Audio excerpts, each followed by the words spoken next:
Hi friends, ಎಲ್ಲರಿಗೂ ನಮಸ್ಕಾರ. ಮಂಜು ಕ್ರಿಯೇಟಿವ್ಸ್ಗೆ ಸ್ವಾಗತ. ಇವತ್ತು ಇನ್ನೊಂದು ಬ್ರೈಡಲ್ ಬ್ಲೌಸ್ ಅಂತಲೇ ಹೇಳ್ಬೋದು. ತುಂಬ ಗ್ರ್ಯಾಂಡಾಗಿ ಬಂದಿರುವಂಥದ್ದು. ಆದರೆ ಮೇಕಿಂಗ್ ವಿಡಿಯೋ ಇಲ್ಲ. ಇದರಲ್ಲಿ ಯಾವ ಥರ ಸ್ಟಿಚಸ್ ಎಲ್ಲ ಯೂಸ್ ಮಾಡಿದ್ದೀನಿ, ಏನು ಮೆಟೀರಿಯಲ್ಸ್ ಯೂಸ್ ಮಾಡಿದ್ದೀನಿ ಅನ್ನೋದನ್ನು ಎಕ್ಸ್ಪ್ಲೇನ್ ಮಾಡ್ತಾ ಈ ವರ್ಕ್ ಹೇಗೆ ಬಂದಿದೆ ಅಂತ ತೋರಿಸ್ತಿದ್ದೀನಿ. ಇದಾಗಲೇ ನಾನು ಇಲ್ಲಿ ಹಾಕಿರುವಂತಹ ಒಂದು ಪ್ಯಾಟರ್ನಲ್ಲಿ, ಇದು ಸ್ಲೀವಲ್ಲಿ ನೀವು ನೋಡ್ತಾ ಇದ್ದೀರಾ, ಇಲ್ಲಿ ಬಾರ್ಡರ್ ಬಂದು ಸ್ವಲ್ಪ ದೊಡ್ಡದಾಗಿ ಬಂದಿದೆ. ಈ ರೀತಿಯಾಗಿ ಅಗಲದ ಒಂದು ಬಾರ್ಡರ್ ಬಂದಿದೆ. ಅಂದರೆ ಇದು ಪ್ಲೇನ್ ಒಂದು ಬ್ಲೌಸ್. ಆ್ಯಕ್ಚುಲಿ ಇದು ಬಂದು ಎಂಬೋಸ್ಡ್ ಇರುವಂತಹ ಒಂದು ಮೆಟೀರಿಯಲ್ಲು. ಆದರೆ ಅದರಲ್ಲಿರುವಂತಹ ಒಂದು ಮೆಟೀರಿಯಲನ್ನು ಯೂಸ್ ಮಾಡದೆ ನಾನು ಪ್ಲೇನ್ ಆಗಿರೋದನ್ನು ಯೂಸ್ ಮಾಡಿದ್ದೀನಿ. ನೋಡಿ, ಇದು ಬಂದು ಸೀರೆ ಒಂದು ಬ್ಲೌಸಿಗೆ ಅಂತ ಬಂದಿರುವಂತಹ ಇದು ಮೆಟೀರಿಯಲ್ಲು.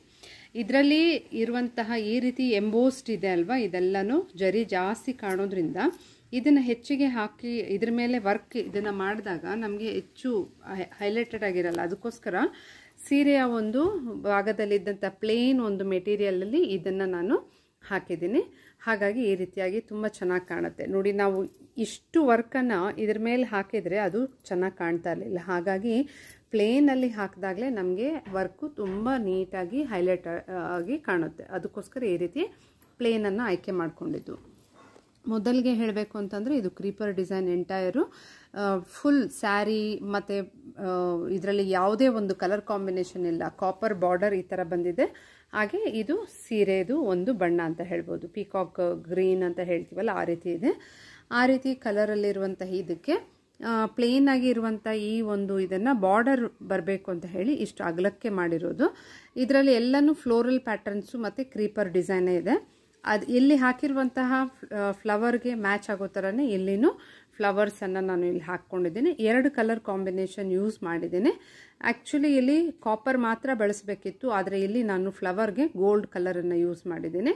ಕಾಪರ್ ಬಂದು ಹೇಗೂ ಇದು ನಾರ್ಮಲಾಗಿ ನಾವು ರೆಗ್ಯುಲರಾಗಿ ಹಾಕುವ ಬಾರ್ಡರ್ ಡಿಸೈನೇ. ಜರಿ ಥ್ರೆಡ್ಡು, ಸಿಲ್ಕ್ ಥ್ರೆಡ್ಡು, ಆಮೇಲೆ ಬೀಡ್ಸ್ ಲೈನು, ಸ್ಟೋನ್ ಲೇಸು, ಅದೇ ರೀತಿ ಈ ಕಡೆನೂ ಬರುತ್ತೆ. ಇಲ್ಲಿ ಬಂದಿರೋ ಬಾರ್ಡರನ್ನೇ ನಾನು ಇಲ್ಲಿನೂ ಹಾಕಿದ್ದೀನಿ. ಅದಾದಮೇಲೆ ಮಧ್ಯದಲ್ಲಿ ಸ್ವಲ್ಪ ಪ್ಲೇಸ್ ಮಾಡಿಕೊಂಡು ಈ ರೀತಿ ಫ್ಲವರ್ಸನ್ನು ಹಾಕಿ ಅದಕ್ಕೆ ಕನೆಕ್ಟ್ ಆಗೋ ಥರ ಈ ರೀತಿ ಬೀಡ್ಸಲ್ಲಿ ಕ್ರೀಪರ್ ಪ್ಯಾಟರ್ನ್ಸನ್ನು ಮಾಡಿದ್ದೀನಿ. ಮತ್ತು ಕುಂದನ್ಸನ್ನು ಅಲ್ಲಲ್ಲಿ ಮಧ್ಯದಲ್ಲಿ ಹಾಕಿ, ಇದು ರಿಂಗ್ ಬೀಡ್ಸ್ ಅಂತೀವಲ್ಲ ಅದು, ಹಾಗೆ ಜರ್ಕನ್ ಸ್ಟೋನ್ ಅದಕ್ಕೆ ಮ್ಯಾಚ್ ಆಗುವಂಥದ್ದನ್ನು ನಾನು ಇಲ್ಲಿ ಪ್ಲೇಸ್ ಮಾಡಿ ಅಂಟಿಸಿ ಅದನ್ನೆಲ್ಲ ಸ್ಟಿಚ್ ಮಾಡಿದ್ದೀನಿ. ಈಗ ಇಲ್ಲಿ ನೀವು ಇನ್ನೊಂದು ಏನು ಅಬ್ಸರ್ವ್ ಮಾಡ್ಬೋದು ಅಂದರೆ, ಇಲ್ಲಿ ಕೆಲವೊಂದು ಕಡೆ ನಾನು ಪರ್ಲ್ಸನ್ನು ಯೂಸ್ ಮಾಡಿದ್ದೀನಿ. ಪರ್ಲ್ ಯಾಕೆ ಅಂತಂದರೆ, ಒಂದು ಸ್ವಲ್ಪ ಇದು ಡಾರ್ಕ್ ಕಲರ್ ಆದ್ದರಿಂದ ಪರ್ಲ್ಸ್ ಒಂದು ಸ್ವಲ್ಪ ಹೈಲೈಟೆಡ್ ಆಗಿ ಚೆನ್ನಾಗಿ ಕಾಣುತ್ತೆ ಅಂತ. ಹಾಗಾಗಿ ಸ್ವಲ್ಪ ಪರ್ಲ್ಸನ್ನು ಫ್ಲವರ್ ಬರೋ ಥರ ಈ ರೀತಿ ಹಾಕ್ಕೊಂಡಿದ್ದೀನಿ. ಮತ್ತು ಈ ಎಲ್ಲ ಬಳ್ಳಿಗೆಲ್ಲನೂ ಕಾಪರ್ ಬೀಡ್ಸನ್ನೇ ನಾನು ಯೂಸ್ ಮಾಡಿದ್ದೀನಿ. ಹಾಗೆ ಲೀಫ್ ಬಂದಿರೋ ಕಡೆ ಎಲ್ಲನೂ ಕುಂದನ್ಸನ್ನು, ವೈಟ್ ಸ್ಟೋನ್ ಬರುತ್ತಲ್ಲ ಆ ಥರದ್ದು ಐ ಶೇಪಲ್ಲಿರೋ ಕುಂದನ್ಸನ್ನೆಲ್ಲ ಅಂಟಿಸ್ಬಿಟ್ಟು ಅದಕ್ಕೆಲ್ಲದಕ್ಕೂ ಬೀಡ್ಸಲ್ಲಿ ಔಟ್ಲೈನ್ ಕೊಟ್ಟಿದ್ದೀನಿ. ಈಗ ಫ್ಲವರ್ಸ್ ಬಗ್ಗೆ ಹೇಳೋದಾದರೆ 2 ಕಲರ್ ಕಾಂಬಿನೇಷನ್ ಯೂಸ್ ಮಾಡ್ಕೊಂಡಿದ್ದೀನಿ. ಒಂದು ಗೋಲ್ಡ್ ಮತ್ತು ಸೇಮ್ ಒಂದು ಬ್ಲೌಸ್ ಕಲರನ್ನು. ಅದಕ್ಕೇನು ಮಾಡಿದ್ದೀವಿ ಅಂತಂದರೆ ಎಂಬೋಸ್ ಲುಕ್ ಬರೋ ಥರ. ಆದರೆ ಈ ಬಾರಿ ನಾನು ಯಾವುದೇ ಸ್ಯಾಟಿನ್ ಸ್ಟಿಚ್ಚು ಆ ರೀತಿ ಯಾವುದನ್ನು ಯೂಸ್ ಮಾಡಿಲ್ಲ.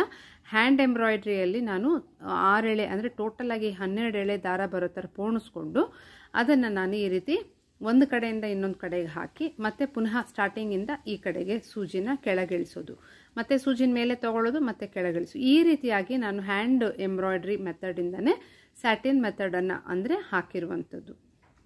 ಆರಿ ನೀಡಲಿಂದ ಅಲ್ಲ, ಇದು ನಾರ್ಮಲ್ ಸೂಜಿಯಿಂದ ಹಾಕಿರುವಂಥದ್ದು. ಪ್ರತಿ ಈ ಒಂದು ಫ್ಲವರ್ ಆಗಲಿ, ಅಂದರೆ ಈ ಬ್ಲೌಸ್ ಕಲರಲ್ಲಿರೋ ಫ್ಲವರ್ ಆಗಲಿ ಅಥವಾ ಗೋಲ್ಡ್ ಕಲರಲ್ಲಿ ಬಂದಿರೋ ಫ್ಲವರ್ ಆಗಲಿ, ಎರಡನ್ನೂ ಇದೇ ರೀತಿ ನಾನು ಫಿಲ್ ಮಾಡಿದ್ದೀನಿ ಅಂತ ಹೇಳ್ಬೋದು. ಹಾಗೆ ಇಲ್ಲಿ ಬಂದಿರುವಂತಹ ಈ ಜರ್ಕನ್ ಸ್ಟೋನನ್ನು ನಾನು ಏನು ಮಾಡಿದ್ದೀನಿ ಅಂದರೆ, ಜರಿ ಥ್ರೆಡನ್ನು ತೊಗೊಂಡು ಅದನ್ನು ಸೂಜಿ ಮತ್ತು ದಾರದಿಂದನೇ ಎಲ್ಲವನ್ನು ಸ್ಟಿಕ್ ಮಾಡಿ ಅಂದರೆ ಹೊಲ್ಕೊಂಡು ಹೋಗಿದ್ದು. ಇದು ಸೆಂಟರ್ಗೆ ತೊಗೊಂಡು ದಾರನ ಈ ಕಡೆ ಒಂದು ಸ್ಟಿಚ್ಚು, ಮತ್ತು ಮೇಲಿಂದ ತಂದು ಮತ್ತೆ ಸೆಂಟರ್ಗೆ ಹಾಕೋದು. ಈ ರೀತಿಯಾಗಿ ಅದನ್ನು ಅಟ್ಯಾಚ್ ಮಾಡಿ ಆದಮೇಲೆ ಅದಕ್ಕೆ ನಾನು ಗ್ಲೂ ಹಾಕಿ ಈ ಜರ್ಕನ್ ಸ್ಟೋನನ್ನು ಅಂಟಿಸಿದ್ದೀನಿ. ಅದಕ್ಕೂ ಮೊದಲು ಇನ್ನೂ ಈ ಫ್ಲವರ್ ಮಧ್ಯದಲ್ಲಿರುವಂಥದ್ದಕ್ಕೆ ಏನು ಅಂತಂದರೆ, ಸ್ಟಾರ್ ಟೈಪ್ ಒಂದು ಇದು ಬರುತ್ತಲ್ವ ಚಮ್ಕಿಗಳು, ಆ ಚಮ್ಕಿಗೆ ಮಧ್ಯದಲ್ಲಿ ಪಿಂಕ್ ಕಲರ್ ಒಂದು ಕೊಟ್ಟು ಅದ್ರ ಮೇಲೆ ಒಂದು ಪರ್ಲ್ ಬೇಡ್ ಕೊಟ್ಟಿದ್ದೀನಿ. ಕೆಲವೊಂದು ಕಡೆ ಪ್ಲೇನಾಗಿ ಹಾಕಿದ್ದೀನಿ, ಕೆಲವೊಂದಕ್ಕೆ ಪಿಂಕ್. ಅಂದರೆ ನೋಡಿ, ಇಲ್ಲಿ ನಿಮ್ಗೆ ಗೊತ್ತಾಗುತ್ತೆ ಇದು ಪ್ಲೇನ್ ಇದೆ, ಇಲ್ಲಿ ಪಿಂಕ್ ಶೇಡ್ ಸ್ವಲ್ಪ ಕಾಣುತ್ತೆ. ಒಂದು ಸ್ವಲ್ಪ ಡಿಫ್ರೆಂಟಾಗಿ ಆ ಲುಕ್ ಬರಲಿ ಅಂತಲೇ ನಾನು ಈ ರೀತಿ ಕಲರ್ ಕಾಂಬಿನೇಷನ್ ಬರೋ ಥರ ಹಾಕಿರುವಂಥದ್ದು. ಇದು ಒಂದು ರೀತಿಯ ಫ್ಲವರ್ ಆಯಿತು ಅಲ್ವಾ. ಇಲ್ಲಿ ನೀವು ನೋಡ್ತಾ ಇರೋದು ಪರ್ಲ್ಸನ್ನು ಯೂಸ್ ಮಾಡಿ, ಚಮಕಿ ಯೂಸ್ ಮಾಡಿ ಇದನ್ನು ನಾನು ಸೂಜಿ ಮತ್ತು ದಾರದಿಂದನೇ ಪೋಣಿಸಿ ಈ ರೀತಿಯಾಗಿ ಫಸ್ಟಿಗೆ ಹಾಕಿದ್ದೀನಿ. ಮಧ್ಯದಲ್ಲಿರುವಂತಹದ್ದು ಬ್ಲೌಸ್ ಕಲರ್ಗೆ ಮ್ಯಾಚ್ ಆಗುವಂಥ ಒಂದು ಸಣ್ಣ ಒಂದು ರೌಂಡ್ ಕುಂದನ್ ಹಾಕಿದ್ದೀನಿ. ಈ ರೀತಿಯಾಗಿ ಬಳ್ಳಿಗಳೆಲ್ಲ ಆಯಿತು. ಮತ್ತು ಈ ಫಿಲ್ಲಿಂಗ್ಸ್ ಬಂದಿದೆ ನೋಡಿ, ಅಲ್ಲಲ್ಲಿ ಈ ಥರ ಅದಕ್ಕೆ ಬಂದು ಕಾಪರ್ ಕಲರ್ ಬೀಡ್ ಗೋಧಿ ಆಕಾರದಲ್ಲಿ ಬರುತ್ತಲ್ಲ ಅಂಥದ್ದು, ಮತ್ತು ಗ್ರೀನ್ ಕಲರ್ ಚಮಕಿಯನ್ನು ಯೂಸ್ ಮಾಡಿ ಅಲ್ಲಲ್ಲಿ ಕೊಟ್ಟಿದ್ದೀನಿ. ಯಾಕಂದರೆ ಇದು ಸೇಮ್ ಮತ್ತೆ ರಿಪೀಟೆಡ್ ಸೇಮ್ ಕಲರನ್ನು ಯೂಸ್ ಮಾಡೋದಕ್ಕಿಂತ ಸ್ವಲ್ಪ ನೋಡಲಿಕ್ಕೆ ದೂರದಿಂದ ನೋಡುವಾಗ ಒಂಥರ ಚೆನ್ನಾಗಿ ಕಾಣುತ್ತೆ. ಫ್ಲವರು ನೋಡಿ ಎಷ್ಟು ಚೆನ್ನಾಗಿ ಕಾಣ್ತಿದೆ ಅಲ್ವಾ, ಈ ರೀತಿ. ಮತ್ತು ಈ ರೀತಿ ಒಂದು ಸಣ್ಣ ಒಂದು ಪ್ಯಾಟ್ರನ್ಗೆ ನಾನು ಅಂದರೆ ಗೋಲ್ಡ್, ಇವಾಗ ಈ ಬೀಡಲ್ಲಿ ನಮಗೆ ಸುಮಾರು ಬಣ್ಣಗಳು ಸಿಗುತ್ತಲ್ವ, ಇದು ಆ್ಯಂಟಿಕ್ ಕಲರಲ್ಲಿರುವಂತಹ ಬೀಡನ್ನು, ಅದು ಡಲ್ ಆಗಿರುವಂಥದ್ದನ್ನು ಯೂಸ್ ಮಾಡಿ ಅಲ್ಲಲ್ಲಿ ಈ ರೀತಿಯಾಗಿ ಈ ಪ್ಯಾಟ್ರನ್ಸ್ ಬರೋ ಥರ ಹಾಕಿದ್ದೀನಿ. ಈಗ ಇನ್ನು ನೋಡಿ, ಈ ಒಂದು ಬಳ್ಳಿ ಎಲೆಗಳು ಮತ್ತು ಇನ್ನೊಂದು ಥರ ಇದೊಂದು ಅಲ್ಲಲ್ಲಿ ಫಿಲ್ಲಿಂಗ್ ಬಂದಿರುವಂಥದ್ದು ಫ್ಲವರ್ಸು, ಮತ್ತು ಸ್ವಲ್ಪ ಖಾಲಿ ಇರೋ ಜಾಗದಲ್ಲಿ ಈ ಥರ ಫ್ಲವರ್ಸು, ಮತ್ತು ಇನ್ನೂ ಖಾಲಿ ಇರುವಂತಹ ಜಾಗಕ್ಕೆಲ್ಲ ಈ ರೀತಿಯಾಗಿ ನಾವು ಈ ಒಂದು ರಿಂಗ್ ಬೀಡ್ಸನ್ನು ಕೊಟ್ಟಿರೋದ್ರಿಂದ ಇದು ಎಂಟೈರ್ ಡಿಸೈನು ಫುಲ್ಲು ಕವರ್ ಆಗಿ ತುಂಬ ಗ್ರ್ಯಾಂಡಾಗಿ ಕಾಣುತ್ತೆ. ಇನ್ನೂ ಗ್ರ್ಯಾಂಡ್ ಮಾಡ್ಕೋಬೇಕು ಅಂತಂದರೆ ಮಧ್ಯದಲ್ಲಿ ಫುಲ್ಲು ಪಾನಿ ವರ್ಕ್ ಹಾಕಿಬಿಟ್ರೆ ಇನ್ನೂ ಗ್ರ್ಯಾಂಡ್ ಆಗುತ್ತೆ. ಆದರೆ ನೆಸೆಸಿಟಿ ಇಲ್ಲ, ಹಾಗಾಗಿ ಇದಿಷ್ಟೇ ಸಾಕಾಗಿದೆ. ಈ ರೀತಿಯಾಗಿ ಈ ಬ್ಲೌಸ್ ವರ್ಕ್ ಬಂದಿದೆ. ಇದು ನೀವು ನೋಡ್ತಾ ಇರೋದು ಸ್ಲೀವ್. ಎಲ್ಲ ಮುಗಿಸಿ ಆದಮೇಲೆ ಇನ್ನು ಫ್ರೇಮಲ್ಲೇ ಇದ್ದಂಗೆ ನೋಡಿ, ಇಲ್ಲಿ ಫ್ರೇಮಲ್ಲೇ ಇದೆ. ಆಗಲೇ ಏನು ಮಾಡಿಕೊಂಡೆ ಅಂದರೆ ಈ ರೀತಿ ಹ್ಯಾಂಗಿಂಗ್ಸ್ ಬರೋದಕ್ಕೋಸ್ಕರ ಇದನ್ನು ಹಾಕಿರುವಂಥದ್ದು. ಈ ಹ್ಯಾಂಗಿಂಗ್ಸು ಆಲ್ಮೋಸ್ಟ್ ಇದಿಷ್ಟು ರೆಡಿಮೇಡ್ ಸಿಗುತ್ತೆ. ಈ ಮೇಲೆ ಇರೋ ಬೀಡು ಮತ್ತು ಇಲ್ಲಿ ಕಾಪರ್ ಬೀಡು, ಇವೆರಡನ್ನು ನಾನು ಸೂಜಿ ಮತ್ತು ದಾರದಿಂದ ಪೋಣಿಸ್ಕೊಂಡು ನಮಗೆ ಬೇಕಾಗಿರೋ ಲೆಂತಿಗೆ ಇನ್ನೂ ಲೆಂತು ಹಾಕ್ಬೋದು. ಈಗ ನಾನು ಹಾಕಿರೋದು ಈ ರೀತಿಯಾಗಿ ಇದು ಬಂದಿದೆ. 2 ಬೀಡ್ ಕೊಟ್ಟು ಒಂದು ಹ್ಯಾಂಗಿಂಗ್ ಬರೋ ಥರ ಇದನ್ನು ಅಷ್ಟೇ ಸೂಜಿ ಮತ್ತು ದಾರದಲ್ಲಿ ಈ ಜಾಗದಲ್ಲಿ ಫಸ್ಟು ಒಂದು ಜರಿ ಲೈನು ಆಮೇಲೆ ಥ್ರೆಡ್ ಬರುತ್ತಲ್ಲ, ಆ ಥ್ರೆಡ್ಗೆ ಇದು ಹೋಗಿ ಕೂರೋ ಥರ ಮಾಡಿದ್ದೀನಿ. ಸೊ ದಟ್ ಟೇಲರ್ಸು ಹೊಲಿವಾಗ ಇದನ್ನು ಈ ರೀತಿ ಮಾಡಿಕೊಂಡು ಅವರು ಇಲ್ಲಿ ಹೊಲ್ಕೋಬೋದು, ಏನೂ ಅವ್ರಿಗೆ ಪ್ರಾಬ್ಲಮ್ ಆಗಲ್ಲ. ಈ ರೀತಿಯಾಗಿ ನಾವು ಈ ವರ್ಕನ್ನು ಆಲ್ಮೋಸ್ಟ್ ಇದು ಸ್ಲೀವ್ ಪ್ಯಾಟರ್ನ್ ಕಂಪ್ಲೀಟ್ ಆಗಿದೆ. ಇನ್ನು ನೆಕ್ಕು ಯಾವ ರೀತಿ ಬಂದಿದೆ ಅಂತ ಅದನ್ನು ತೋರಿಸ್ತೀನಿ. ಇನ್ನು ಯಾರ್ಯಾರು ಸಬ್ಸ್ಕ್ರೈಬ್ ಮಾಡಿಲ್ಲೋ ದಯವಿಟ್ಟು ಸಬ್ಸ್ಕ್ರೈಬ್ ಮಾಡ್ಕೊಳ್ಳಿ ಫ್ರೆಂಡ್ಸ್. ಹಾಗೆ ಹೊಸ ಒಂದು ಬ್ಲೌಸ್ ವರ್ಕ್ಗಳು ಹೇಗೆ ಮಾಡೋದು ಅನ್ನೋದನ್ನು ಎಕ್ಸ್ಪ್ಲನೇಷನ್ ಕೊಡ್ತಾ ವೀಡಿಯೋಸ್ ಇರುತ್ತೆ, ಅವೆಲ್ಲ ಮಿಸ್ ಮಾಡ್ಕೋಬಾರ್ದಾದ್ರೆ ಈ ಕೂಡಲೇ ಸಬ್ಸ್ಕ್ರೈಬ್ ಮಾಡ್ಕೊಳ್ಳಿ. ಓಕೆನಾ ಫ್ರೆಂಡ್ಸ್.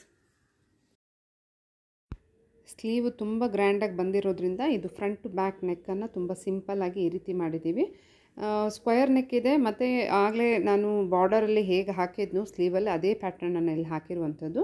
ಇಲ್ಲಿ ನೋಡ್ತಾ ಇರ್ಬೋದು, ಇದು ಬ್ಲೌಸ್ ಬಂದು ಸೇಮ್ ಅವ್ರದ್ದು ಬ್ಲೌಸ್ ಪೀಸ್ ಏನಿತ್ತು ಅದರಲ್ಲೇ ಹಾಕಿರುವಂಥದ್ದು. ಹೋಪ್ ನಿಮ್ಮೆಲ್ಲರಿಗೂ ಇಷ್ಟ ಆಯಿತು ಅನ್ಕೋತೀನಿ. ಲೈಕ್ ಮಾಡಿ, ಸಬ್ಸ್ಕ್ರೈಬ್ ಮಾಡಿ.